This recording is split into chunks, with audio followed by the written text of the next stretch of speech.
Muito bom dia a todos. Para quem não me conhece, eu sou a Roberta Cabral, sócia do escritório Dana Simpson. E hoje, nesse painel, falaremos sobre NFT, metaverso e a propriedade intelectual. E eu já aqui inicio a minha moderação perguntando, afinal de contas, o que é o metaverso, né? Porque, aliás, como provocação aqui inicial, eu convido todos os nossos participantes, todos vocês, a escreverem aqui no site, no chat, né, no caso, o que vocês entendem sobre metaverso. Mas sem procurar no Google, tá? A definição técnica, assim. Escreva aquilo que vem à cabeça de vocês, aquilo que vocês entendem quando lê uma notícia sobre o assunto.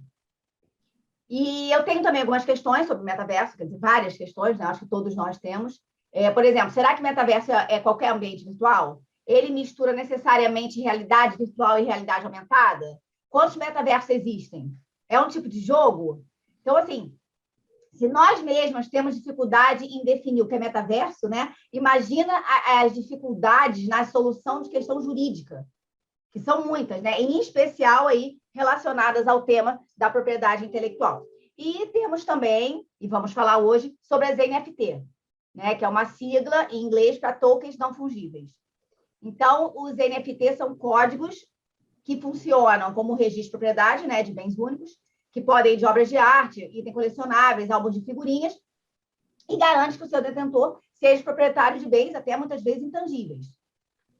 E os NFTs, eles possuem um potencial econômico que eles permitem aí a certificação da autenticidade, né, dos arquivos digitais, além de arquivos físicos também, claro. E o arquivo digital em si, ele pode ser facilmente copiado, ele pode ser facilmente pirateado, né? Como sabemos. Só que o NFT é único e serve aí para garantir a autenticidade. E se o NFT garante essa autenticidade de arquivos digitais, e o metaverso é um ambiente que mistura o mundo físico com o mundo digital, imagina a importância de uma tecnologia para outra. Né? Imaginem também a quantidade de questões jurídicas que estão surgindo, que vão surgir a partir dessas novidades.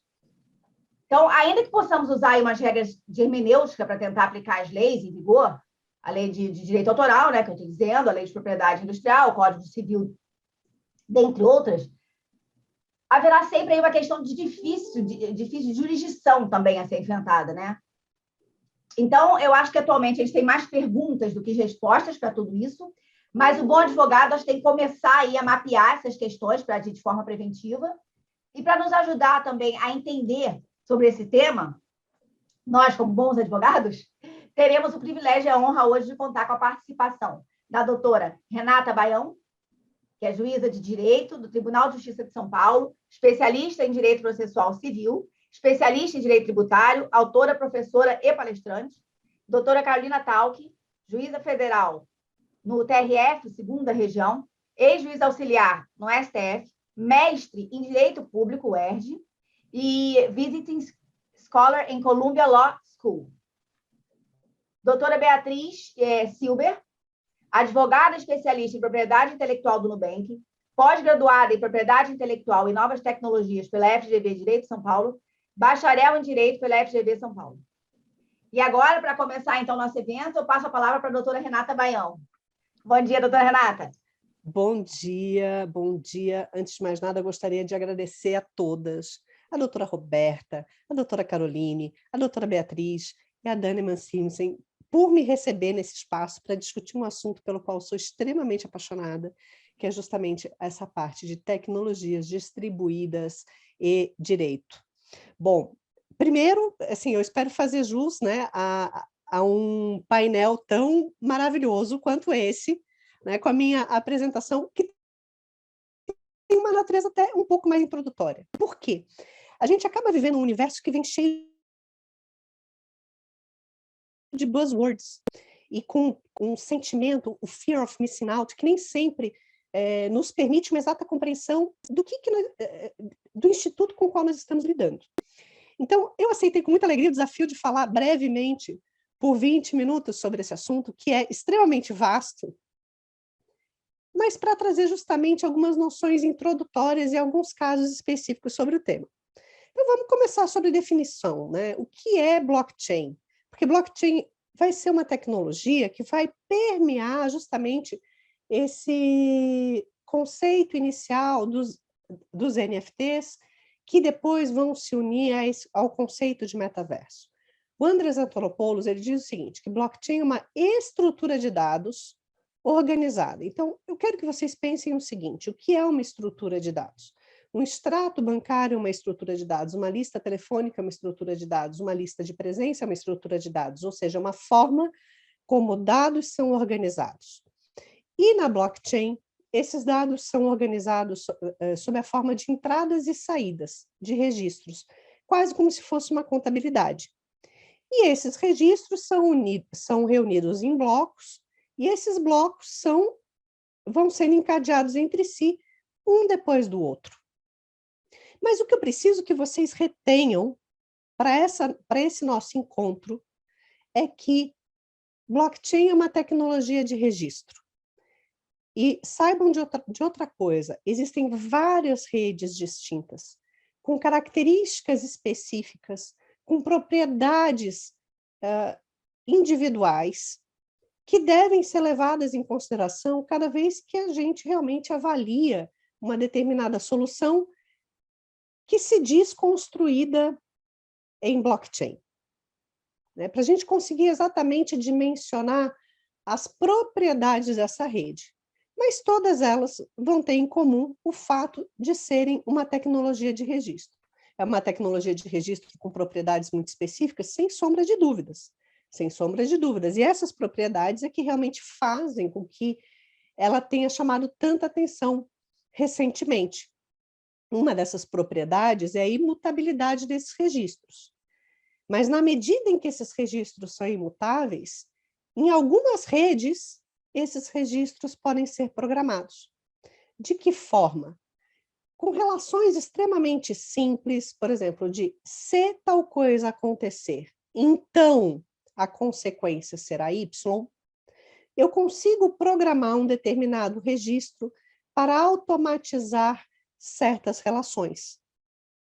E isso de uma forma em que eu posso retirar o intermediário para verificar a autenticidade, a integridade e a imutabilidade desse registro, porque essas são propriedades que a blockchain vai conferir para esse registro. Claro, como eu falei para vocês, nós temos inúmeras redes diferentes, cada rede deve ser avaliada dentro das suas próprias características, porém, muitas delas permitem essa programação.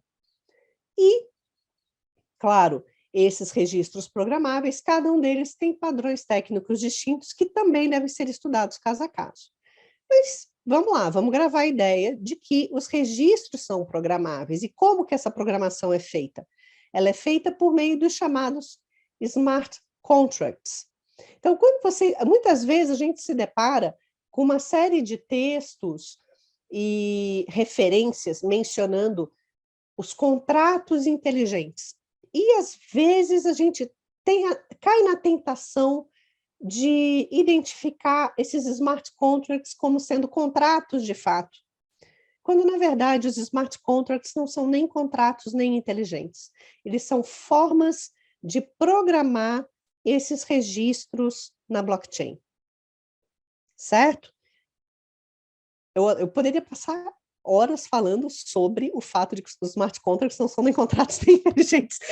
Mas eu já até botei aqui uma nota de rodapé para mim mesmo, dizendo que isso é conversa para outra hora, mas se vocês tiverem dúvida, eu posso ir mais a fundo disso no momento das perguntas.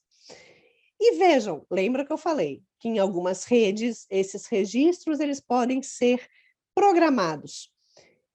Se os registros podem ser programados, eles podem realmente se dividir em classes de ativos diversas. Eles podem registrar situações distintas. E como é que a gente vai avaliar essa classificação dessas diferentes situações, desses diferentes comportamentos que esses registros podem adotar? A partir da funcionalidade deles, ou seja, para que eles servem? Eles se comportam de que forma? Esse registro aqui, ele está se comportando como se fosse dinheiro? Eu estou efetuando uma transferência de valor, ponto a ponto, diretamente, sem que B saiba quem é A e sem que A saiba quem é B, de forma desintermediada, talvez eu esteja diante de uma criptomoeda. Esse registro, ele quando eu vou avaliar o teste de Howey, as 4 perguntas do teste de Howey, elas são respondidas afirmativamente, ele se comporta como um valor mobiliário dentro de um cenário de uma oferta pública, talvez eu esteja diante de um security. Ou ainda, esse registro, ele representa uma utilidade, ou seja, ele me dá acesso a algo? Se sim, talvez eu esteja diante de um utility, uma utilidade. Ou ainda, que aí o desespero do jovem jurista, né, ele pode se comportar das 3 formas conjuntamente. Né? E aí a gente tem que ver em cada situação qual é a finalidade daquele ativo, se a finalidade é se comportar como dinheiro, como valor mobiliário ou como utilidade. E daqui para frente, nós vamos chamar esses registros programáveis de tokens. Essa é uma simplificação que eu faço para finalidade didática, ok? Então, esses registros programáveis, eles são chamados de token. Normalmente, quando a gente começa a procurar o que vem a ser um token, a gente não consegue entender exatamente do que se trata. Mas um token é um desses registros programáveis por meio de smart contracts em uma rede blockchain. Eles vão ter as suas características, eles têm suas especificidades técnicas, mas pensem comigo, guardem essa noção de que esses registros programáveis são os tokens. E assim como eles podem ser programados para se comportar como dinheiro, para se comportar como uma utilidade, ou como um valor mobiliário, eu posso programar ele para se comportar como a palavra de 2021 do segundo dicionário Collins, que é um non-fungible token, um NFT. Eu posso ter um registro programável, um token, que se comporte de uma forma não fungível. É claro que isso nos traz uma série de desafios e uma série de questões que devem ser avaliadas, porque nem tudo que é vendido como NFT vai trazer a segurança necessária de um token em blockchain, por exemplo, com relação à disponibilidade do conteúdo desse NFT. Será que aquela arte digital que está registrada com certificado de propriedade está permanente disponível? E será que as formas de interagir com essa arte digital de fato serão replicadas de forma uniforme a partir de quem vê? E essas são funcionalidades da NFT. Mas voltando ao dicionário Collins, aqui eu trago para vocês o verbete NFT e a tradução, né, no sentido de que um NFT é um certificado digital exclusivo registrado em um blockchain que é usado para registrar a propriedade de um ativo como uma obra de arte ou um colecionável. Então, vejam, a obra de arte ou colecionável são exemplos do que pode vir a ser um token não fungível, o que não quer dizer que tokens não fungíveis se restringam a obras de arte ou colecionáveis. Um bom exemplo disso são ingressos, por exemplo, o Kings of Leon fez uma série de NFTs referentes ao ingresso de suas turnês. O Coachella vendeu vários NFTs, dando acesso a experiências exclusivas àqueles que os adquirissem. Então, vejam, esse registro ele pode ser programado para ser singularizado, ainda que o ingresso, objetivamente, não venha a ser especificamente algo infungível entre os outros ingressos. É isso que eu quero que vocês entendam, que a gente vai programar aquela coleção em uma blockchain. E vocês certamente já devem ter esbarrado na coleção do Bored Apes Yacht Club, né, que eu trago aqui para vocês nesse slide, que faz esse resumo. Em outras palavras, um NFT é um token programado para se comportar de forma infungível. E o que esse Bored Apes Yacht Club nos mostra? Ele traz a diferença de um dos maiores dilemas dos grandes memes que a gente vê por aí, dizendo, por que eu quero NFT se eu posso simplesmente copiar e colar a sua imagem? Por quê? Porque, meus caros, o NFT, ele cria um certificado de propriedade digital relacionado àquela imagem. Ah, mas aquela imagem pode não ser minha. Essa é outra discussão. Se aquela imagem foi fraudulentamente registrada como um NFT, com infringência a direitos autorais, É possível discutir isso. Qual é a vantagem disso? Nenhuma, porque você cria um rastro imutável de prova do registro daquela imagem da comercialização daquele NFT. Só que vamos lá, qual é a diferença entre o JPEG e o NFT? Eu vou pegar o caso do Bored Ape Yacht Club para ilustrar para vocês. A gente consegue copiar todos os 10 mil macacos do Bored Ape Yacht Club, se a gente quiser. Clica com o botão direito, copiar, salvar como. Eu não estou trazendo aqui a imagem de um deles? Estou trazendo. Só que o Bored Ape Yacht Club, além da imagem do macaco, ele traz junto com a imagem do macaco os direitos comerciais de uso dessa imagem, além de acesso a um clube virtual exclusivo, do qual fazem parte Madonna, Tom Brady, Justin Bieber, Neymar. Eu não sei vocês, eu quero fazer parte de um clube exclusivo com o Tom Brady, com a Madonna, com o Neymar. Eu quero, gente, eu sou fã dos Patriots, eu queria muito fazer parte de um clube exclusivo com o Tom Brady. Queria sim. Eu, com meu JPEGzinho aqui, eu não entro nesse clube exclusivo. Eu tenho que ter o token na minha carteira para autenticar minha identidade, para autenticar minha joia. E olha que interessante aí os novos conflitos e os novos dilemas que vêm disso, né? O Seth Green, ele está fazendo uma série para um streaming e ele caiu em um golpe de phishing. E, ao cair nesse golpe de phishing, ele perdeu o Bored Ape dele. Né? O Bored Ape dele foi levado embora. Ele colocou a senha dele, ele perdeu o Bored Ape dele. Só que o Bored Ape dá direito ao seu detentor à exploração dos direitos comerciais sobre o uso dessa imagem. Então, a série dele está parada porque ele não tem mais o direito comercial de uso daquela imagem, enquanto ele não conseguir recuperar. E isso nos mostra uma coisa muito importante que vem acontecendo, e nós já temos casos na China envolvendo isso, que é a importância das plataformas na gestão desse conjunto de direitos, na própria segurança envolvendo esse conjunto de direitos que vem atrelado à imagem, se for uma imagem, mas ao NFT comercializado. E por que as plataformas passam a ter uma importância muito maior? Primeiro, porque protocolos são muito lentos. E a experiência de usuário ainda, a experiência do usuário de cripto, ainda deixa muito a desejar.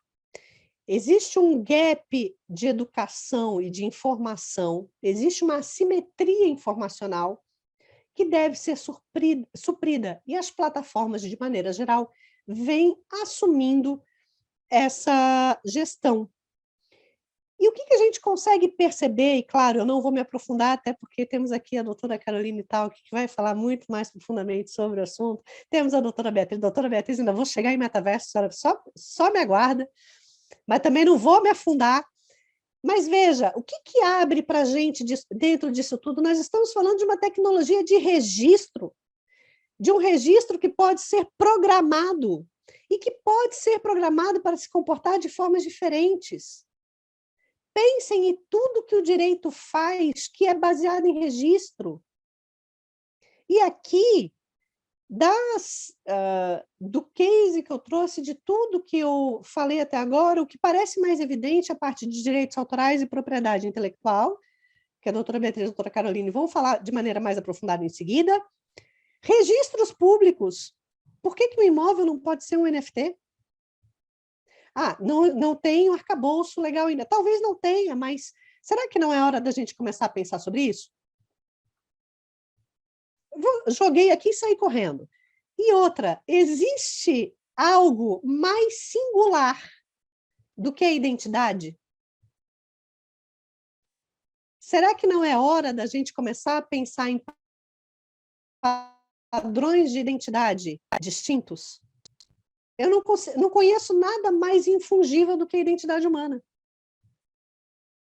É outra reflexão que eu jogo aqui para conversar. E aí, já que me coube essa parte introdutória, como é que a gente junta, então, essas noções, essa noção de blockchain e metaverso? Eu explico. Bom, Mark Zuckerberg ele tem a aptidão de fazer o mundo correr atrás dele. Ele fez isso quando ele anunciou o Libra. Aí o mundo inteiro começou a falar de CBDC, estou pesquisando minha moeda, cripto e assim por diante. E em outubro do ano passado, ele fez o mundo correr atrás dele mais uma vez, quando ele anunciou o seguinte: olha, a empresa mãe do Facebook, Instagram e WhatsApp agora se chama Meta e nós vamos trabalhar desenvolvendo o metaverso. A doutora Beatriz vai falar de uma forma muito mais aprofundada, não vou roubar a palestra dela nesse minuto, mas vou chamar a atenção de vocês para um assunto. Primeira coisa, o dinheiro no metaverso não vai ser físico, gente. E aí, quando eu tenho uma tecnologia de registro que me permite a transferência de valor de maneira direta, desintermediada, entre indivíduos, eu consigo ver o seguinte: olha, criptomoedas e criptoativos se encaixam perfeitamente nesse ambiente que é estritamente digital. E os NFTs? Bom, todo mundo costuma falar dos CryptoKitties, né? E dizer que os NFTs, de fato, surgiram como colecionáveis, que a primeira grande solução foram os CryptoKitties, mas em consulta ao professor Courtney Guimarães, ele me alertou para uma palestra que o Cyrus Edson deu durante a DevCon de Londres de 2015, falando sobre a necessidade de um token não fungível para o Ethereum, que, olha só, é um mundo descentralizado virtual no Ethereum. Olha como as coisas estão intimamente ligadas quando a gente fala de um ambiente virtual, interconectado, talvez descentralizado ou não, porque descentralização nem sempre é boa. No caso do metaverso, do Meta, é um ambiente absolutamente centralizado. Mas, enfim, vejam que essas são reflexões que não são de hoje, são reflexões que vêm de antes de 2015. Mas que, sem dúvida, que NFTs são uma forma de desbloquear o metaverso, é óbvio. Por quê? Porque o meu JPEG de identidade não vai interagir com o metaverso se o metaverso exigir um token para essa interação. E aí, a título de curiosidade, né, em 18 de março de 2022, olha aqui as aplicações, os registros que o Meta fez, né, de tokens em cripto, de trading, de programas em blockchain, moedas virtuais, moedas digitais, cripto e outras moedas. Veja, o assunto está tão ligado que até o próprio Meta se preocupou em fazer esse registro inicial da marca para essas aplicações. Então, meus caros, é muito importante fazer parte de um evento como esse, porque é muito comum a gente ouvir dizer que o direito ele olha para trás, ele olha pelo retrovisor. Mas em webinars como esse, a gente percebe o seguinte, que nós estamos olhando para frente, nós estamos olhando para novas soluções que vão dar ensejo a novos conflitos, que por sua vez vão trazer novos desafios, que por sua vez criarão novas soluções, e assim por diante. E com isso, eu gostaria de agradecer a todos, né? O meu nome é Renata Baião, sou autora professora, você me encontra ali no LinkedIn e no Instagram, às vezes eu demoro para responder mensagem, e eu estou à disposição para responder perguntas depois. Muito obrigada. Doutora Renata, parabéns pela excelente apresentação, extremamente didática, ilustrada. Acho que foi uma aula aqui para todos nós. Excelente também aí a provocação sobre a necessidade, né, de começarmos a debater a regulação desse tema, né, que eu acho muito importante, porque o uso já é uma realidade, né, e os benefícios são bem claros. Então, acho que realmente webinars como esse tem que acontecer mais. Temos que debater mais esse assunto, que ainda traz bastante dúvidas, né? Parabéns, Depois, parabéns. agora eu vou passar a palavra para a doutora Caroline. Caroline, bom dia. Bom dia a todos. Quero agradecer o convite da DS Elas, faço isso na pessoa da doutora Roberta, que foi quem me convidou, e é uma alegria enorme estar aqui com a doutora Renata, a doutora Beatriz, que eu já aprendi muito com a doutora Renata, inclusive em outras aulas, já falei para ela que sou aluna dela de outras aulas, por isso que a gente até pensou nesse nome, que seria assim, uma pessoa insubstituível para esse evento, e a doutora Beatriz, que vai dar uma aula também sobre metaverso, super especializada no tema, então estou aqui também para aprender junto com todo mundo. Eu vou falar de uma parte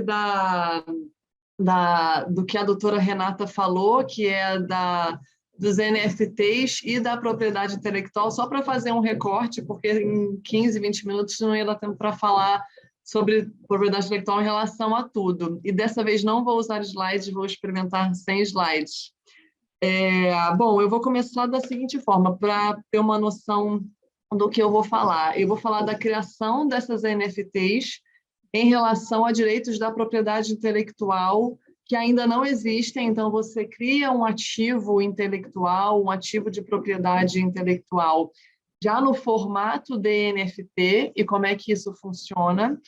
E depois eu vou falar de um ativo já existente, por exemplo, uma obra de arte ou então uma marca já existente, uma marca registrada, e como que ela vai ser disponibilizada no formato de NFT, que são duas situações que já estão acontecendo hoje e que são bem da nossa realidade de quem lida com propriedade intelectual.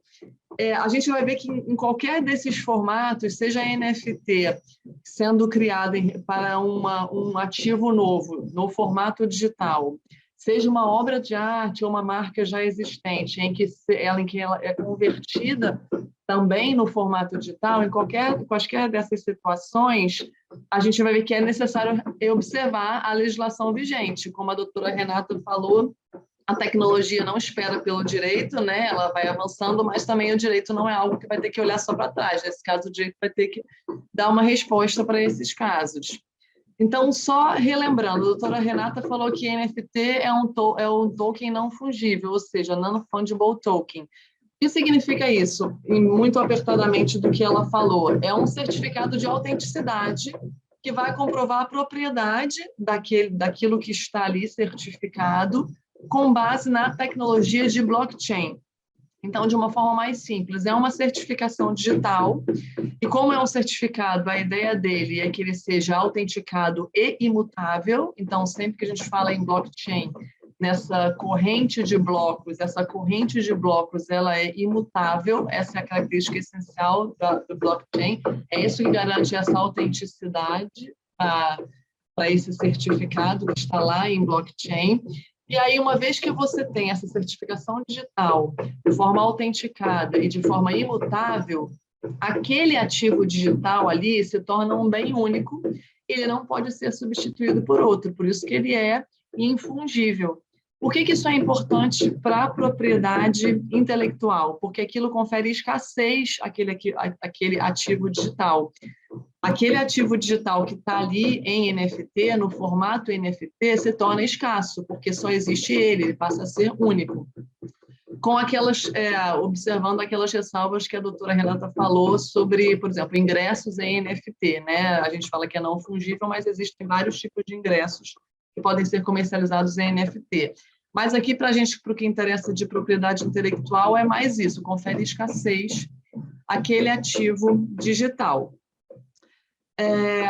E quem que poderia, então, ser proprietário de uma NFT? Quem que poderia criar uma NFT e ser proprietário de uma NFT, desse formato NFT?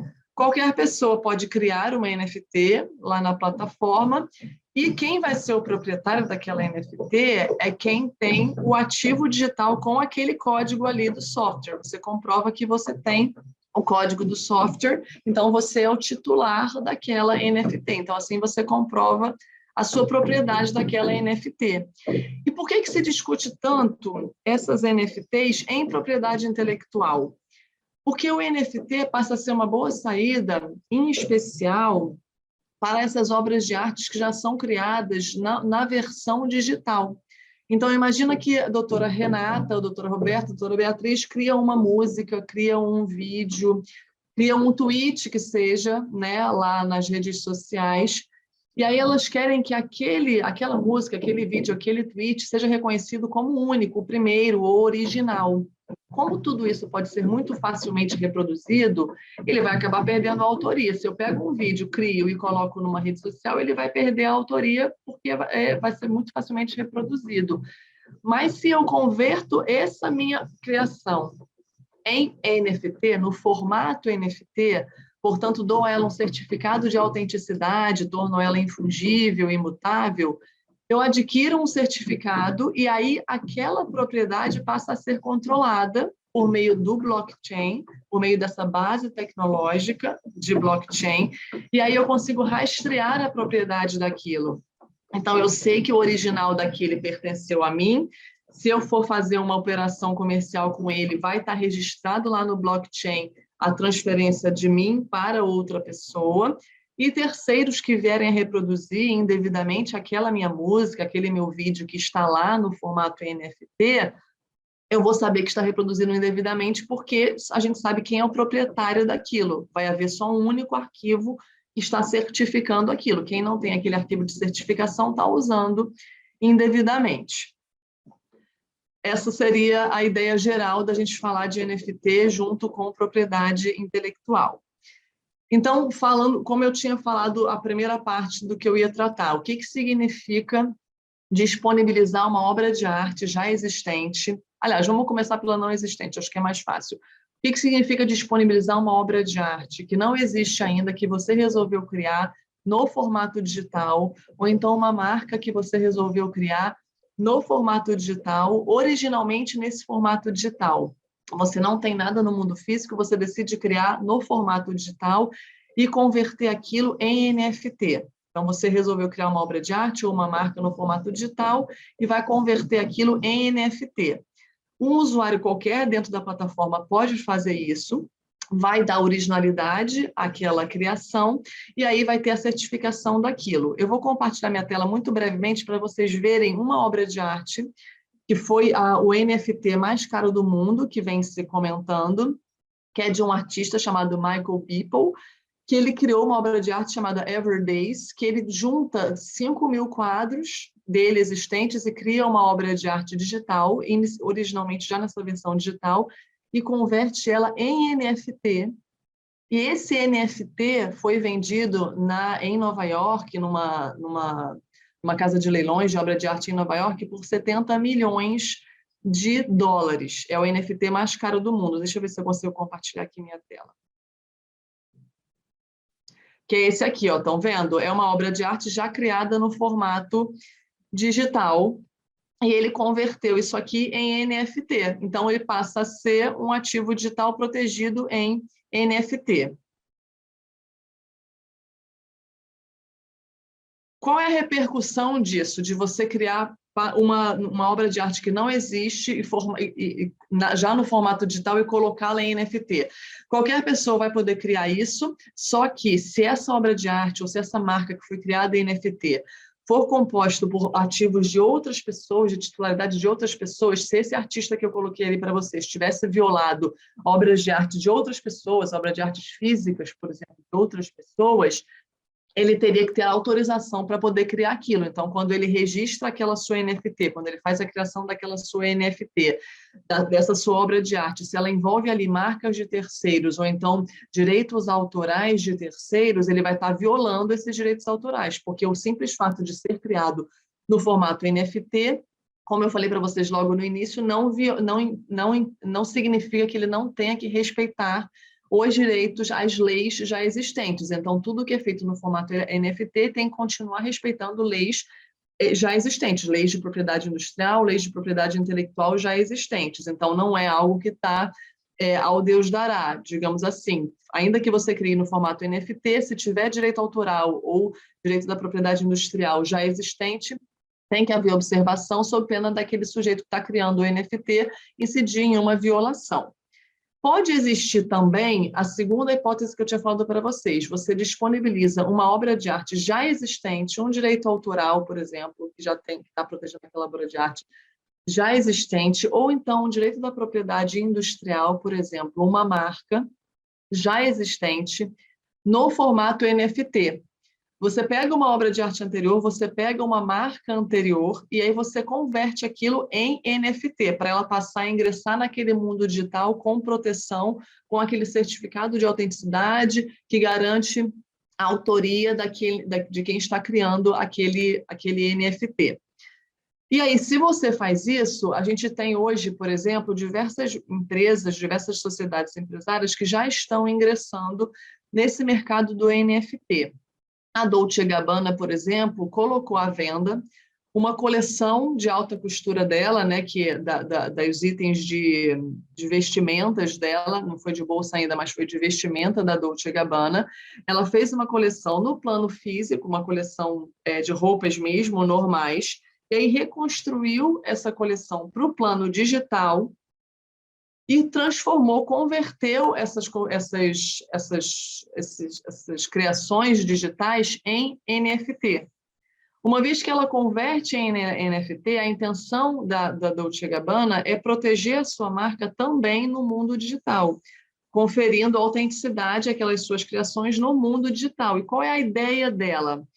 A ideia, pelo menos divulgada até agora, da Dolce & Gabbana, é que essas plataformas digitais de metaverso possam ter a comercialização ali, a utilização ali desses NFTs que correspondem a vestimentas físicas, por exemplo. Só que ela trouxe aquilo para o formato digital, converteu em NFT, e uma vez que está em NFT, pode ser utilizado nas plataformas digitais de metaverso. Vou compartilhar de novo a tela aqui, só para vocês verem a figura da criação da Dolce & Gabbana. É isso, eles criaram isso aqui é no plano, esse do lado direito aqui, ela fez, e do esquerdo, né, dos dois lados, eles fizeram a roupinha lá, o vestido, no plano físico, só para ficar bem perfeitinho, e aí depois disso transformou para o plano digital, converteu em NFT e quer disponibilizar no metaverso para quem tiver lá, por exemplo, a doutora Roberta está com o avatar dela, quer ir numa festa, vai utilizar a roupa da Dolce & Gabbana por meio do NFT que ela vai adquirir. E como que esse formato de NFT de marcas já existentes, por exemplo, marcas ou obras de arte já existentes, se relaciona, quais são as repercussões jurídicas disso?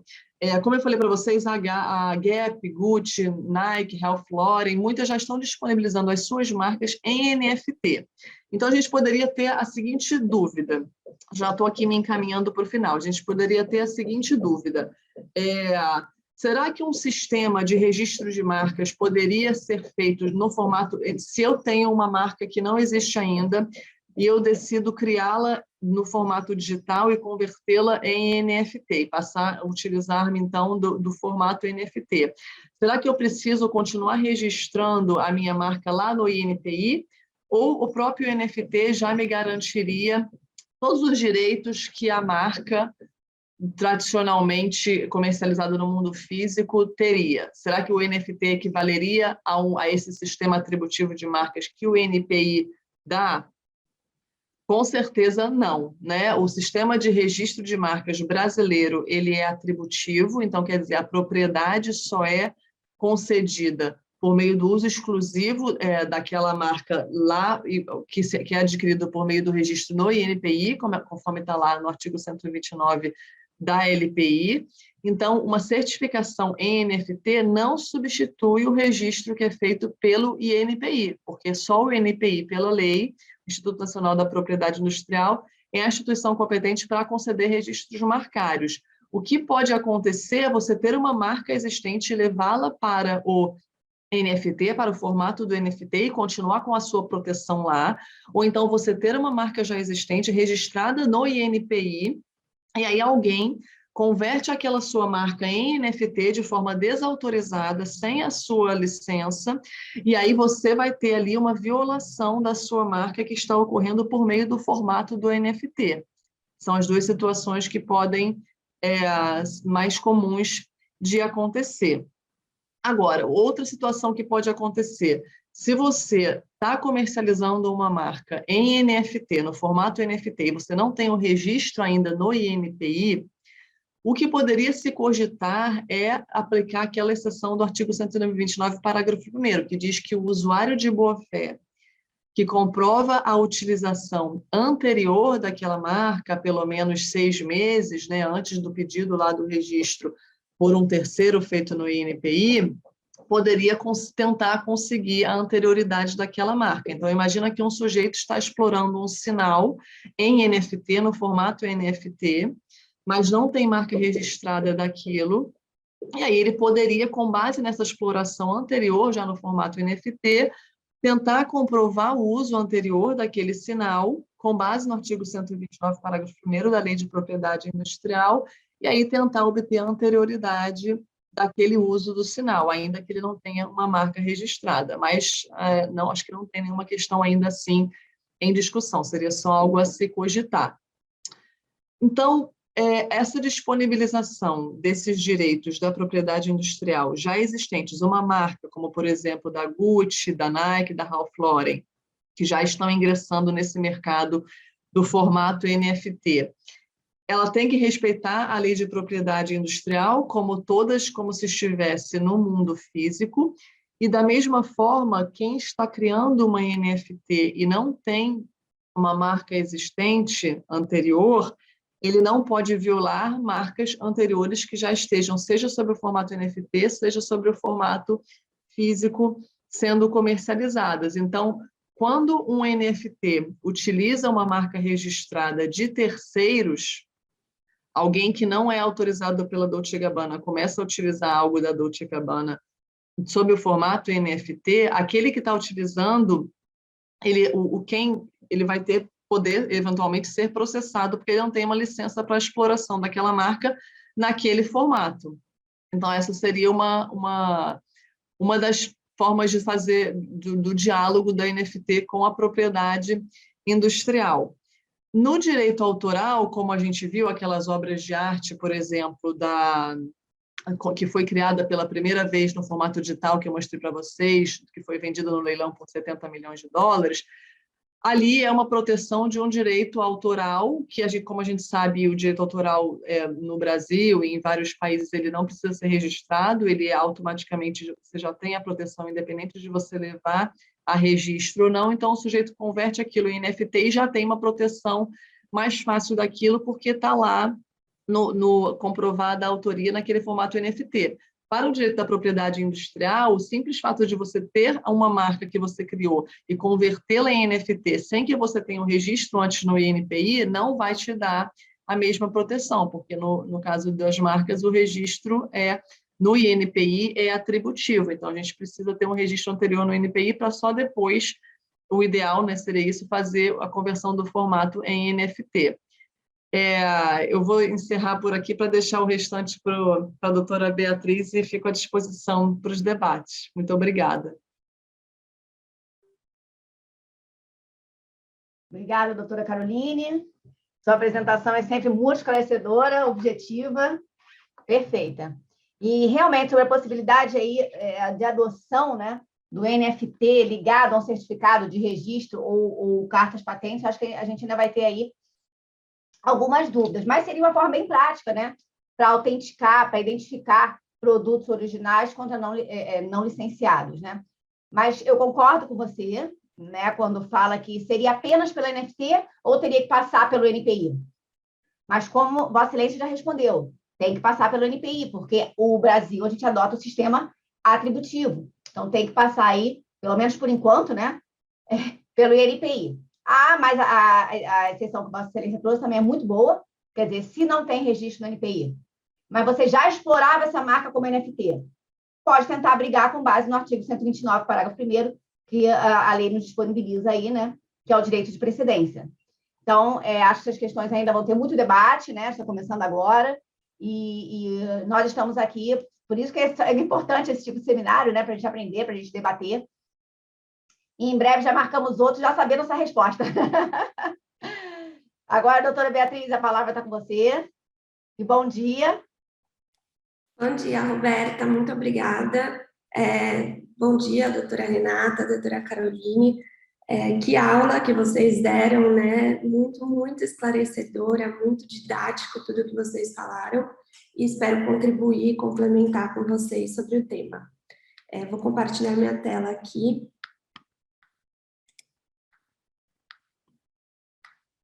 Nossa. Pronto, apareceu. Por favor, me avisem se o slide for trocando, tá? Bom, o tema NFT, metaverso e a propriedade intelectual. O slide mudou, só para eu saber. Vou considerar que mudou. Então, começando com... Mudou o slide, o que é NFT, né? Mudou, tá aqui. Então, começando com uma contextualização, né? O que são os NFTs? E bem como disseram a doutora Renata e a doutora Caroline, são certificados de autenticidade de um ativo digital. Então, eles garantem que esse ativo digital ele é não fungível, ele é único. Então, diferente de uma nota de R$50 que eu consigo trocar por 5 notas de R$10, um ativo que tem esse certificado de NFT, ele é único, ele não vai conseguir ser trocado por um igual. Só se fizerem um igual, assim como a doutora Renata colocou dos ingressos do Coachella. Então, quando a gente pensa nisso, um exemplo muito bom é a Mona Lisa. A Mona Lisa está no Museu do Louvre, só existe uma original, mas existem diversas réplicas. Você pode ir no Louvre tirar uma foto com a Mona Lisa, você pode fazer uma paródia da Mona Lisa, o que você quiser, mas só existe uma única Mona Lisa, uma única original. É assim que a gente deve pensar com uma obra de arte ou com qualquer outro ativo que é protegido por um certificado NFT. Ele é único. E alguns exemplos do que eu posso ter NFT. Eu posso ter NFT para uma arte, então para uma música, e essa arte, como a doutora Caroline colocou, ela pode ser criada no ambiente digital, ela pode ser uma arte do ambiente físico que vai para o ambiente digital, então pode ser um quadro, uma música. Eu posso ter um NFT para registrar uma participação acionária dentro de uma empresa, para uma compra de um terreno no ambiente virtual, no metaverso, como eu vou falar mais adiante. Eu garanto, de novo, essa exclusividade, essa unicidade sobre o asset. E por que NFT e metaverso está sendo tão assim, comentado no mercado pelas empresas, pelas pessoas, pelos famosos? E por que isso está tão em voga hoje em dia? Primeiro porque é uma tendência de mercado, então a gente vê as pessoas falando sobre isso, debate sobre isso, marcas indo atrás disso. Isso representa também uma evolução da tecnologia, então, que a gente estava acostumado, né, que são nossas telas de celular, ou a gente tem uma reunião, uma palestra, como a gente está tendo hoje em dia, ela pode evoluir para uma interação que vai mesclar o ambiente virtual com o ambiente real, então a gente vê essa evolução da tecnologia, eu também vou falar disso mais para frente. A NFT, como bem colocaram também a doutora Caroline e a doutora Renata, ela garante exclusividade, então, assim, se você tem uma NFT específica de uma arte, eu posso fazer parte de um clube junto com o Tom Brady, e isso, por si só, instiga as pessoas, é igual ao mercado de luxo. Ele é tão exclusivo, que muitas pessoas almejam ter aquele produto só pelo fato dele ser muito exclusivo. E é uma atribuição de valor às coisas. Então, eu tenho um mercado atribuindo um valor para uma arte, para uma NFT, e assim, às vezes não tem nenhuma base de fato por que aquele valor é exorbitante e do nada aquele valor cai, por isso que existem alguns países e órgãos reguladores que estão olhando com muito pé atrás para tudo isso, porque é um mercado super especulativo. Então, onde eu posso encontrar NFT? Existem plataformas de e-commerce, de compra e venda de NFT, uma delas é o OpenSea. Essas plataformas costumam ter termos e condições que regulamentam essas transações, essas relações de compra e venda, e não existe um órgão regulador ainda que tenha feito alguma regulação em torno disso especificamente. E como o direito, então, pode acompanhar essas novas tecnologias? Aqui eu cito um exemplo dos smart contracts, são os contratos inteligentes.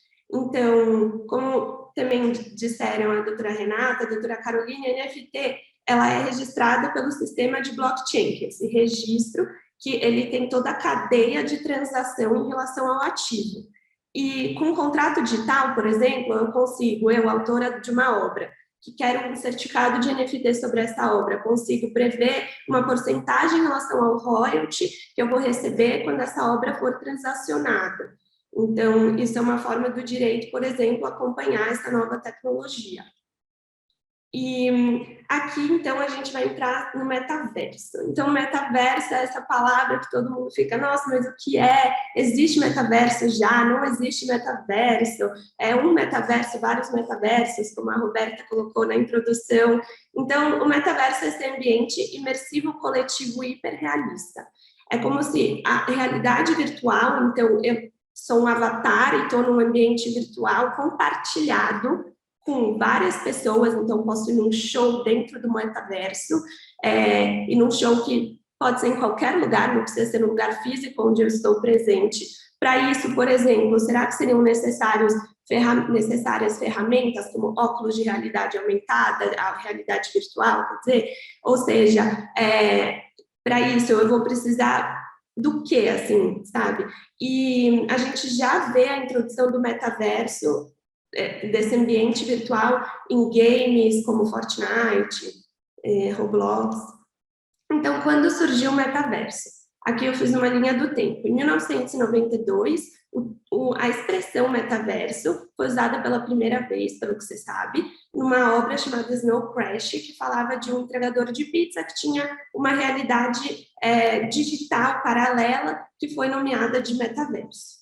Em 2003, a empresa Liden Lab criou um jogo chamado Second Life, que também falava sobre esse ambiente virtual, 3D, e vários outros games também nesse mesmo sentido, com essa definição de ambiente virtual, realidade virtual. Em 2011, também teve um outro livro chamado Ready Player One, que falava também sobre jogadores de videogame que ficavam toda hora imersos nessa realidade virtual para fugir da vida difícil. Em 2018, esse livro virou filme, dirigido pelo Steven Spielberg. Em 2021 foi quando as buscas pela palavra metaverso fizeram um ápice em relação aos nos buscadores, justamente porque teve a mudança do nome do Facebook para Meta. Então, aqui eu vou explicar um pouco sobre como funciona o metaverso. As telas, hoje em dia, o que a gente vê, né? A gente vê uma interação que já existe, digital, por meio das telas de smartphone, de tablets, de computador, e o metaverso, ele daria essa experiência tridimensional. Como eu falei antes, a gente não sabe se isso seria possível ou não na prática, de uma forma assim democratizada, se todo mundo faria parte do metaverso, se poucos fariam parte do metaverso, se eu preciso ter uma ferramenta como um óculos, enfim, mas ele funcionaria a partir dessa interação mesmo 3D entre as pessoas. E quais são as principais tecnologias que compõem o metaverso? Primeiro, a realidade realidade virtual, que seria justamente essa interação 3D. Então, eu, a partir de um avatar, consigo interagir com pessoas no mundo inteiro, consigo estar em lugares no mundo inteiro. A realidade aumentada, que é você trazer a tecnologia virtual para o mundo real. E isso por exemplo, que a gente vê no exemplo, é o jogo Pokémon Go, que com a câmera do smartphone ou do celular, você consegue olhar o Pokémon do mundo físico. Tem o blockchain, que é toda essa cadeia, esse registro da interação, que também foi muito bem colocado pela doutora Renata, e as NFTs, que são esses certificados digitais que dão autenticidade sobre o ativo. E pensando nisso, quando a gente pensa em metaverso, vários metaversos, a gente pensa também que existem transações dentro dele, então pode existir compra e venda de um terreno, compra e venda de um ingresso para um show, de uma roupa da Dolce & Gabbana, e para tudo isso acontecer, eu preciso de transações financeiras dentro desse universo. E pensando nisso, a gente consegue observar uma oportunidade gigante para vários setores, setor imobiliário, de marketing, de moda, para investir, para estar presente nesse ambiente do metaverso. E aí, como o metaverso, então, pretende transformar a internet? A gente teve a Web 1.0, de 99 a 2004, que eram as páginas estáticas da internet. A Web 2.0, que é o que a gente vive atualmente, que são as redes sociais, são essas interações por meio de telas. E a Web 3.0, que seriam metaversas, interações 3D, tridimensionais. E alguns exemplos de como isso se daria. No trabalho, isso se daria por reuniões de trabalho que seriam feitas por avatares. Então, eu conseguiria me encontrar no ambiente virtual com todos os meus colegas, ao invés de estar atrás de uma tela. Na educação, eu conseguiria também aprender de uma forma mais participativa, se você for parar para pensar que você vai estar imerso nesse ambiente. Então, por exemplo, faculdade de medicina, você vai poder aprender a operar ou fazer uma cirurgia no metaverso, assim como as próprias cirurgias vão poder ser feitos tratamentos à distância, não necessariamente você precisa estar no mesmo lugar físico. Entretenimento é outro ramo que tem muita oportunidade, não só pelos jogos, mas pelos shows, filmes, televisão, viagens, obras de arte. Eu posso ter uma exposição de arte feita só de NFT, feita só de obras de arte digitais. Eu posso ter um show que já aconteceu, por exemplo, a Ariana Grande fez um show no Fortnite. Eu não preciso ter a barreira física e geográfica. Então, eu posso assistir um show da Ariana Grande, mesmo estando no Brasil e nos Estados Unidos. Eu não preciso ter a capacidade do estádio de X pessoas. Eu posso ter um show para milhões de pessoas e, com isso, angariar milhões de dólares, muito dinheiro com isso, porque eu não tenho essas barreiras. E na economia também, porque tem transações de terras, por exemplo, na Decentraland tem já venda de terreno e construção de shopping nesses terrenos, imóveis, serviços, transportes, e tudo isso é ancorado justamente pelo blockchain, pelas criptomoedas. É uma economia descentralizada, e aqui um exemplo, por exemplo, a Gucci já lançou um tênis em NFT muito mais barato do que ele custava no mundo físico. Então, existe também essa oportunidade, essa possibilidade. Investimentos, então, como eu falei, existem empresas já investindo milhões em terreno dentro de plataformas do metaverso, como The Sandbox, e também fundos de investimento focados no metaverso, ou seja, eles investem em empresas ou empresas de games que estão investindo nesse universo de realidade virtual, realidade aumentada. E esse é o foco, por exemplo, que o Facebook também está tendo e que outras empresas existem também, por exemplo, avatares que são consultores financeiros para outros avatares, ou seja, é uma gama muito grande de oportunidades que existem nesse novo universo de metaverso. E aí eu trago alguns riscos, né? Porque a gente precisa relacionar isso com o direito, afinal, somos todos aqui advogadas, juristas.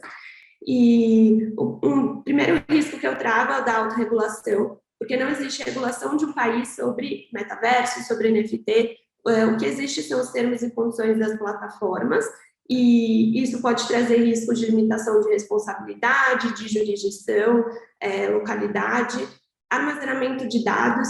Assim como acontece em plataformas de nuvem, que a gente coloca todas as nossas informações, documentos, fotos, isso um dia pode acabar tendo uma falha no backup ou no sistema, a gente perder tudo, é um risco um pouco inerente ao negócio. Também existe esse mesmo risco quando a gente para pensar em metaverso e NFT. Pode ter alguma falha, falha no servidor, no backup, e as pessoas, os consumidores, estariam desprotegidos. É um risco que existe, que a gente tem que também ter cautela em relação a ele. Em relação a dados pessoais, como as doutoras Caroline e Renata falaram, por ser uma transação, né, quando a gente para pensar em NFT, feita através do blockchain, e é um sistema imutável, a pessoa não teria oportunidade de retificar ou deletar algum dado pessoal, sendo que esse já é um direito garantido pelas legislações de proteção de dados pessoais, que é justamente você poder retificar ou eliminar algum dado seu. Então, a gente esbarra também nessa questão. Na questão contratual, porque não há uma previsão formal sobre isso, então qual vai ser a lei que vai julgar em caso de conflito, ou o foro que vai julgar em caso de conflito. As partes, elas realmente têm poderes para assinar negócios nesse ambiente virtual, e a gente parte aqui talvez da presunção da veracidade, igual a gente já parte com as assinaturas digitais, via DocSign, via plataformas digitais de assinatura e certificados. Talvez poderíamos aplicar algo parecido. Em relação à propriedade intelectual, se eu coloco uma obra de arte com o selo, com o certificado NFT, mas eu não sou o autor daquela obra, eu posso estar infringindo o direito do autor da obra, de paternidade, reivindicar a obra como sua, direito de citação, direito de integridade da obra. Além disso, tem a contrafação, então eu não preciso mais ter uma fábrica, um operacional, né, físico para produzir os tênis igual da Nike. Eu posso ir lá e digitalmente fazer isso. Então, existe sim também a contrafação nesse ambiente do metaverso digital, virtual. Direito do consumidor, também, como garantir transparência para o consumidor final, porque a gente está falando de ativos, às vezes, muito especulativos, que mudam muito fácil de preço, e a gente está falando de termos e condições em inglês, e se acontece alguma coisa, como eu vou reivindicar meus direitos, aonde, compliance, uso das NFTs pode ser usado para fins ilícitos, como lavagem de dinheiro, esquema de pirâmide, e no final eu coloquei dilemas legais e éticos, mas na verdade são dilemas que a gente não consegue antever, a gente precisaria viver para saber quais são esses dilemas que vão surgir ao longo do tempo. E assim eu concluo falando que a tecnologia ela evolui muito rápido e o direito ele tem que sempre acompanhar, mas estimular também o desenvolvimento tecnológico. E como a Roberta falou no início, na introdução, a gente tem muito mais questionamento do que soluções. E isso é bom, porque gera mais momento de debate, de discussão, de reflexão e de propor muitas outras soluções para todos os nossos questionamentos e como que a gente vai conseguir lidar com todas essas novas tecnologias que estão surgindo. Então, é isso, eu agradeço muito a minha participação aqui, e aqui segue meu contato, eu também estou no LinkedIn. Obrigada. Obrigada, doutora Beatriz. A gente que agradece pelos seus comentários super objetivos, agregadores, né, acerca desses conceitos aí super importantes. Eu separei aqui uns comentários, umas perguntas do chat. Mas estou vendo que a doutora Renata e a doutora Caroline já responderam aqui uns, mas eu vou trazer, né, para ver se a gente traz algum debate ou alguma coisa que Vossas Excelências queiram acrescentar aí. E também tem pergunta para a doutora Beatriz, aliás, uma minha. Bom, aqui, o primeiro comentário foi da Megan, que ela disse que ela vê o metaverso como um Roblox para adultos. Então, o que eu pedi para mandar, né, o que achavam sobre o metaverso, e a Megan disse que ela vê um metaverso como um Roblox para o jogo Roblox para adultos. Aí tem a doutora Flávia, que ela pergunta aí se esses certificados têm que ser emitidos por alguma autoridade, né? Ou plataformas que possam comprovar isso podem certificar, e isso seria válido pelo judiciário. Acho que a doutora Renata, né, já comentou alguma coisa. A doutora Renata quer complementar?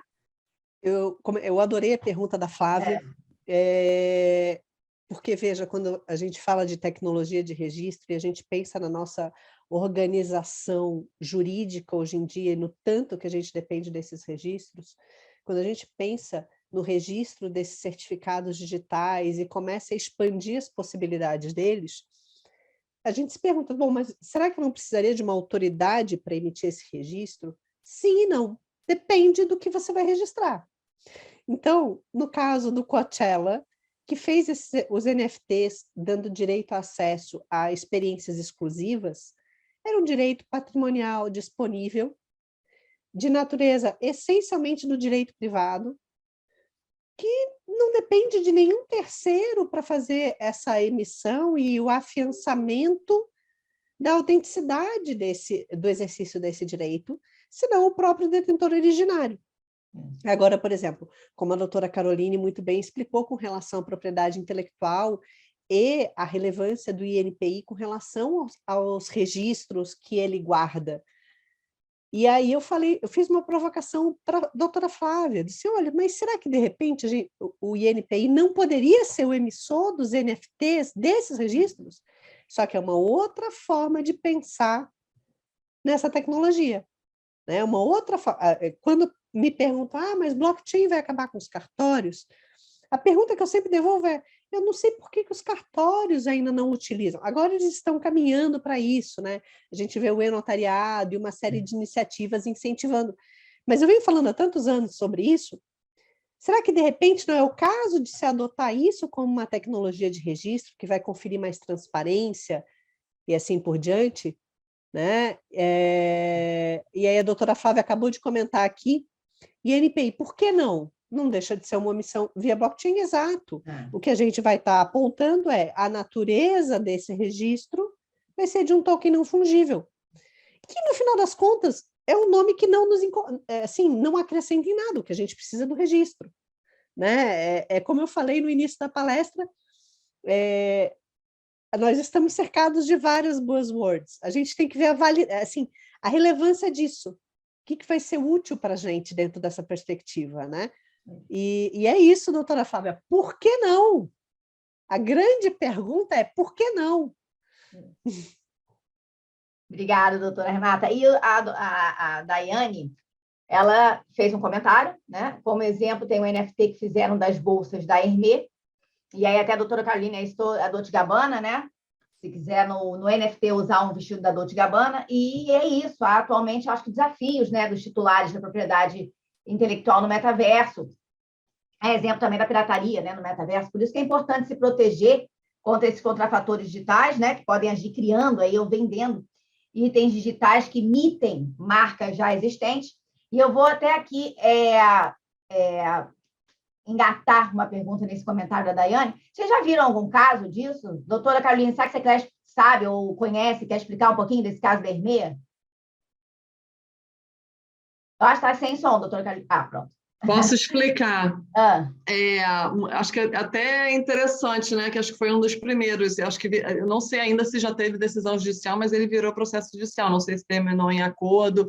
A última notícia que eu vi foi o seguinte: bom, dentro dessa linha do que a doutora Beatriz falou, existe desafios de titulares da propriedade intelectual dentro do metaverso pela possibilidade de ocorrer pirataria no metaverso, ou seja, contrafatores digitais que estariam utilizando marcas indevidas dentro do metaverso. Então, tem lá, você pode criar um item digital que imita uma marca existente e disponibilizá-lo no formato NFT, porque o NFT aceita tudo, né, doutora Renata? Se eu quiser criar um NFT de uma marca já existente e certificá-lo lá, ele vai estar lá disponível. A violação ou não da propriedade intelectual é uma outra etapa. Então, o que aconteceu? Caindo de paraquedas. Eu não acho isso nada inteligente, porque você deixa um rastro imutável de prova da contrafação. Total. É difícil, pode ser difícil de alcançar, assim como é no mundo real. Porém, está lá o rastro imutável de prova. É a prova mais fácil de contrafação de ser feita. Exatamente, né? Exatamente. Não é inteligente, mas tudo bem, né? Verdade, é a prova mais simples de ser feita nesse caso. E aí, o que aconteceu nesse do metaverso com a Hermès? Um artista dos Estados Unidos, acho que se eu não me engano, de Los Angeles, criou a chamada Meta Birkin. Birkin é aquela bolsa da Hermès que a doutora Roberta tem, tenho certeza. Peraí que eu vou pegar ali. Pega para mostrar aqui.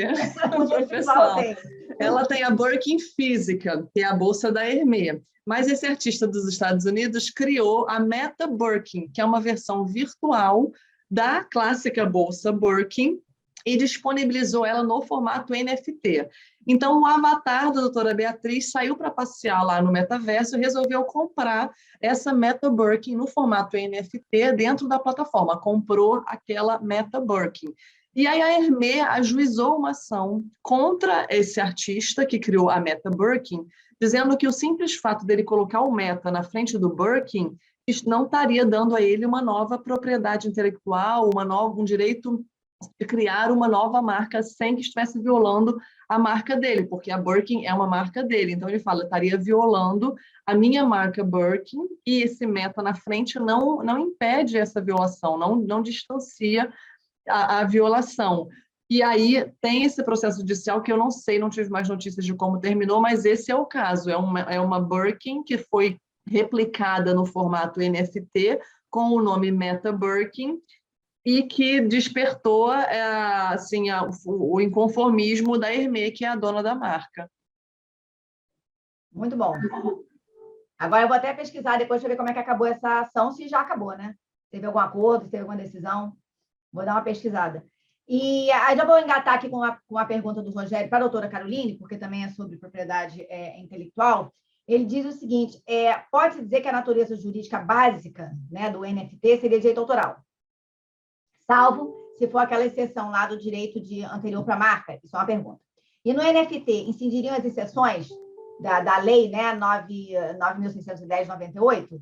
Ou algum outro entendimento dos direitos serem mais rígidos, por exemplo, aí para o caso de NFT?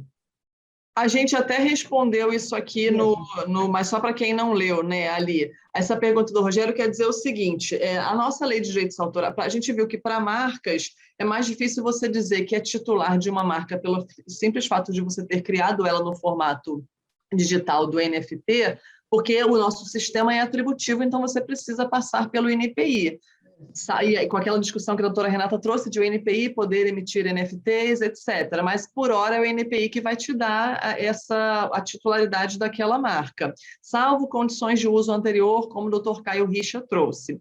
Mas, no âmbito do direito autoral, como o Rogério falou, a Lei de Direitos Autorais brasileira, a autoria daquela obra advém da própria criação e não do registro. Então, se eu fizer aqui uma criação de obra de arte, eu não preciso levar à Biblioteca Nacional para obter o registro. Eu automaticamente já tenho a autoria daquela obra e já sou considerada titular daquela obra. Se eu quiser proteger perante terceiros, eu vou na Biblioteca Nacional para registrar, mas não é obrigatório. E com ou sem esse registro, eu posso fazer essa disponibilização digital daquela minha obra por meio do formato NFT. E aí o Rogério fala, será que isso não seria, então, dar ao NFT uma natureza de direito autoral? Porque eu não registrei em lugar nenhum a minha obra, aquela minha criação, eu levo ela para o NFT estaria ali consolidando um direito autoral. Mas, como a doutora Renata respondeu, o NFT ele é uma certificação que serve para qualquer coisa. Pode ser para obra de arte, pode ser para ingressos, pode ser para outros exemplos que a doutora Beatriz trouxe. Então, ele é muito amplo. Eu acho que ele estaria restringindo muito a natureza dele. Mas ele, nesse caso de eu criar uma obra digital e colocá-lo em NFT, ele vai acabar comprovando a minha autoria. Com certeza. Mas aí, se aquilo significa dar ao NFT uma natureza de direito autoral, eu já acho que é uma outra coisa. Acho que não estaria vinculado. Ótimo. E, inclusive, Vossa Excelência comentou da pergunta do Dr. Caio, né? Que ele fala aí também do 129, parágrafo 1º, essa questão aí do uso ser intangível, então, se não ficaria um pouquinho relativizada aí esse direito de proteção, mas ele pergunta o seguinte, no final dessa pergunta, o Caio ainda fala qual a sua sugestão, né? Eu vi que comentou aqui, que Vossa Excelência também comentou no chat, mas ele pergunta qual seria a sua sugestão, já uma reunião de provas, de pioneirismo, de uso anterior, já para quem não quer registrar no NPI direto, né? Já guardar essas provas para se um dia precisar entrar com a ação. Qual seria a sua recomendação? É porque, como eu estava respondendo ali, essa situação do 129, parágrafo 1º, pelo menos pelo que eu vejo na prática, eu não sou advogada, então eu vejo só o lado que chega no judiciário. Não sei, né, Renata me entende, eu não sei como que é criar uma prova. Eu vejo a prova já criada. Eu acho difícil conseguir reunir uma grande quantidade de provas de que você tem o uso anterior por outros formatos, se você só está comercializando aquilo no formato NFT. Né? Se a sua alegação é de que você é usuário em uma plataforma de NFT, aquele é o seu uso anterior, como é que você vai conseguir reunir outras provas daquilo? Se você tiver, ótimo, mas eu acho que talvez seja difícil para os advogados. Agora tem uma pergunta da Nana Chara, só que eu vou perguntar para as três. Vocês têm um tempinho ainda? Acho que dá para as três responderem. Normalmente eu direciono a pergunta, mas está com um tempinho ainda. Como fica a questão tributária nas negociações de NFT? Alguém quer responder? Vou deixar para os universitários. Doutora Renata e doutora Beatriz. Quem fez a pergunta maravilhosa? É Nana Chara. Nana Chara, doutora Nana Chara, obrigada pela pergunta. Obrigada pela pergunta. Assim, ó, veja, como eu falei no início, se me deixar, eu vou até depois de amanhã falando desse assunto, tá? Então, vamos pensar o seguinte, o NFT ele é um certificado digital que consiste num registro imutável em uma rede. E esse registro pode ser programável. Então, vamos pegar esses dois conceitos e vamos pensar o seguinte, se esse registro, vamos supor, me dá acesso a uma utilidade ou a um serviço. Então, vamos pensar, esse serviço, ele está dentro do rol da lista do ISS? Se ele não está dentro do rol da lista do ISS, ele entra na parte de circulação de mercadorias e serviços do ICMS? Se sim ou se não, a depender da resposta dessas perguntas, a gente vai ter entes federativos que vão ser os sujeitos ativos e passivos dessa relação tributária. Mas veja, eu tenho um registro permanente dessa operação. Eu tenho um registro permanente, eu consigo, inclusive, verificar. Claro, isso vai depender da forma como foi programado, isso vai depender da forma como foi registrado. Isso depende de uma série de coisas. A gente está falando sobre uma programação de registro que deve ser concebida originariamente. Mas veja, e aí, claro, expandindo, porque eu sou a pessoa do por que não. Né? Por que não, de repente, eu já não ter a programação da exação tributária nesse smart contract, gente? Por que não? Eu vou ter justamente o recolhimento tributário de forma automatizada, eu vou ter o ingresso desses recursos no orçamento público de forma automatizada e transparente,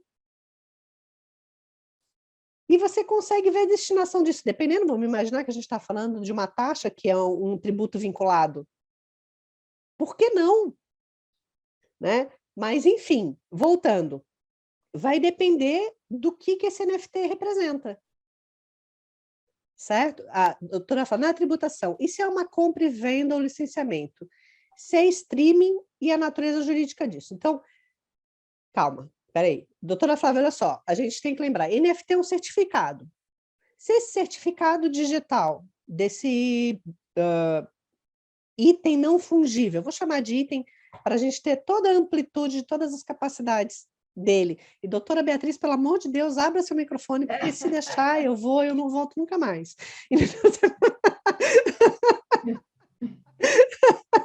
Você vai deixar o seu avatar aqui falando eternamente. Eternamente. Não, eu adoro esse assunto. Se deixar. Enfim, um painel maravilhoso como esse, como não se entusiasmar? Me fala. Como não se entusiasmar?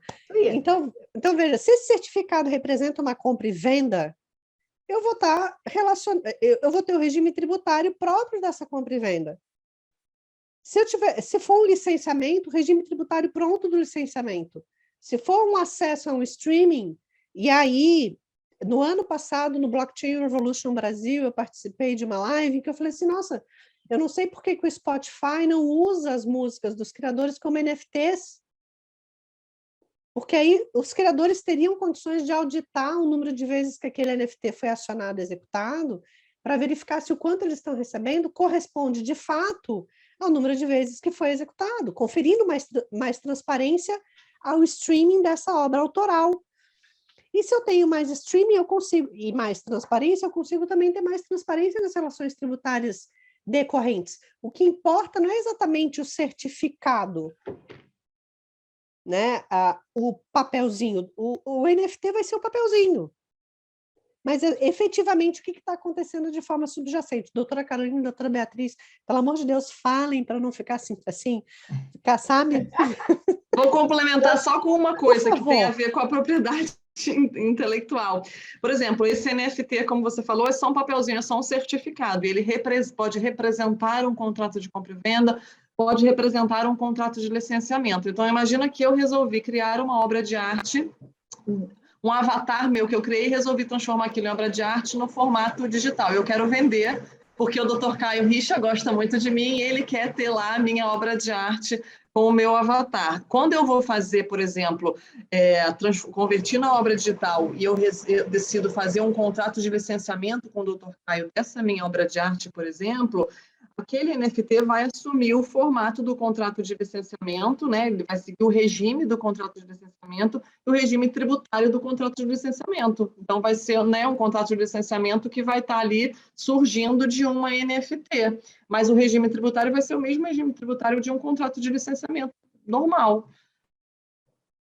Isso aí, concordo com a doutora Caroline e com a doutora Renata. E você, doutora Beatriz, quer falar alguma coisa? Nesse tema eu concordo, assino embaixo, sigo com as relatoras. Exato, exatamente. Sigo a relatora. Então, Beatriz, agora você fala de tributação no metaverso. Vamos lá, Beatriz. Então, eu tenho a pergunta para a doutora Beatriz.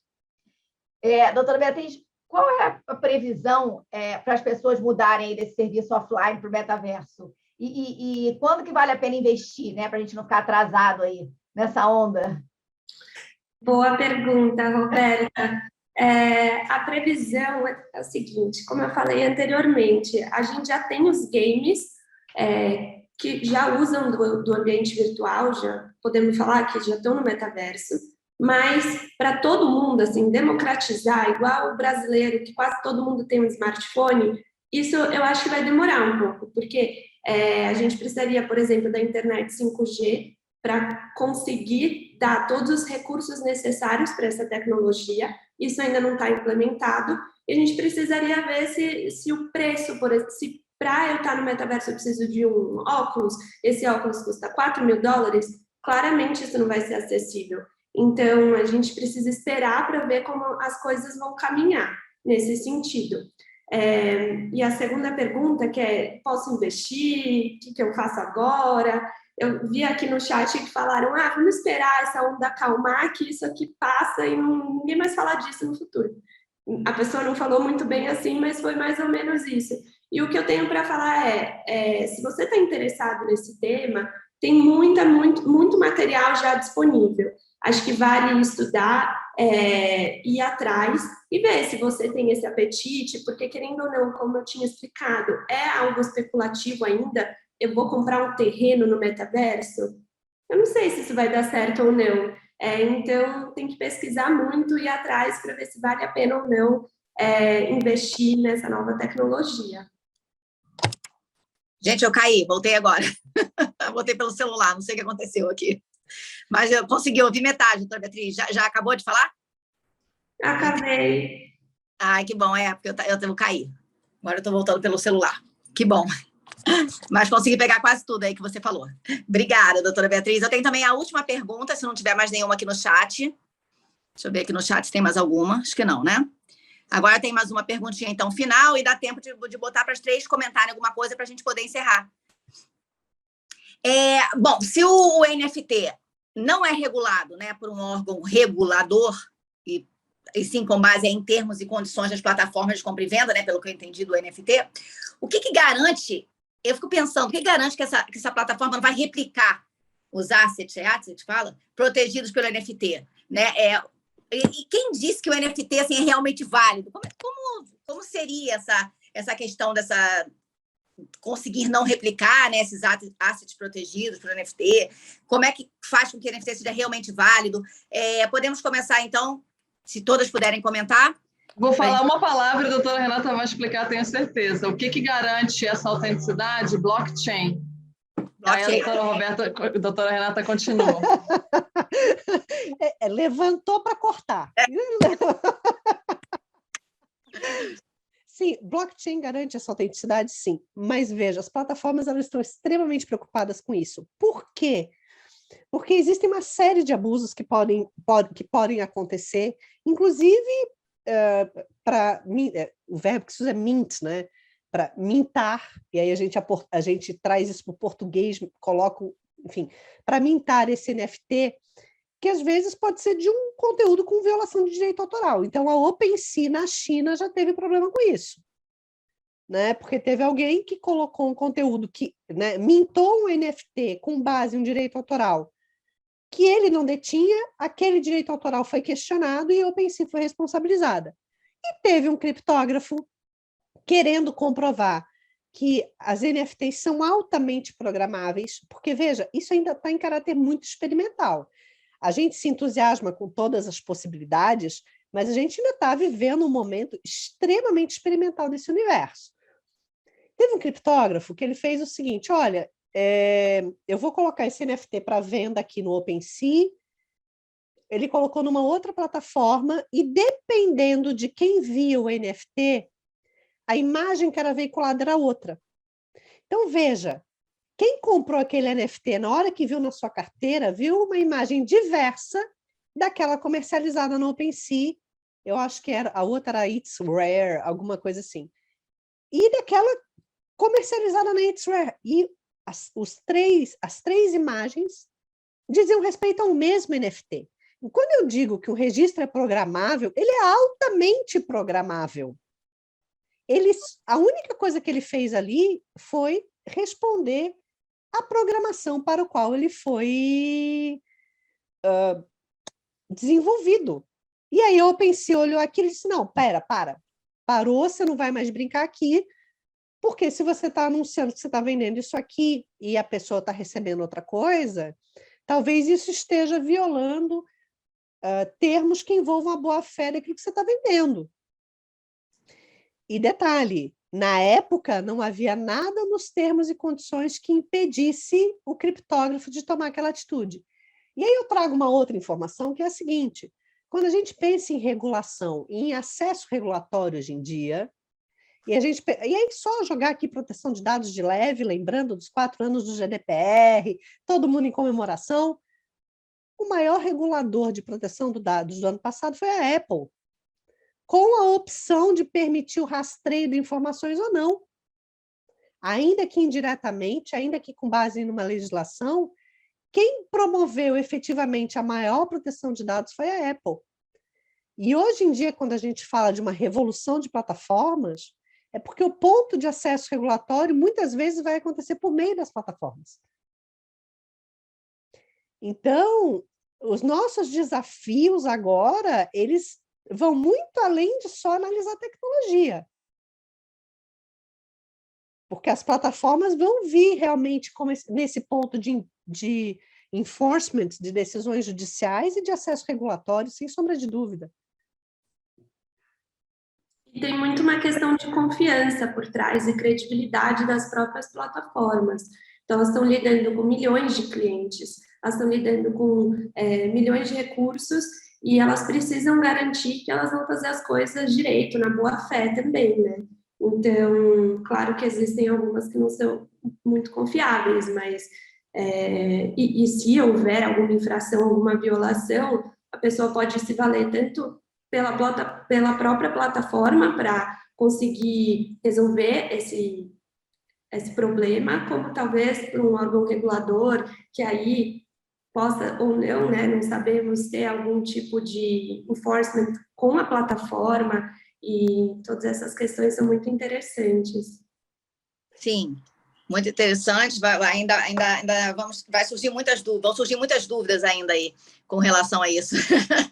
Mas, bom, acho que acabaram as perguntas do chat. Deixa eu dar uma olhadinha. Já estamos também chegando no horário, né? 10h30. Eu quero agradecer, então, a presença de todos, de todas vocês. Obrigada, doutora Beatriz. Obrigada, doutora Caroline. Obrigada, doutora Renata. Obrigada, DS. Elas realmente agradecem muito. E já estou esperando aqui, já estou pensando aqui no nosso próximo evento. Então, muito obrigada por participar dessa manhã conosco aí sobre o Metaverso. Foi um prazer estar com todos vocês aqui hoje, eu adorei. E até a próxima, gente. Obrigada. Obrigada. Ainda mais numa mesa feminina. Não, foi incrível. Foi incrível. Muito obrigada mesmo. Tchau. Tchau.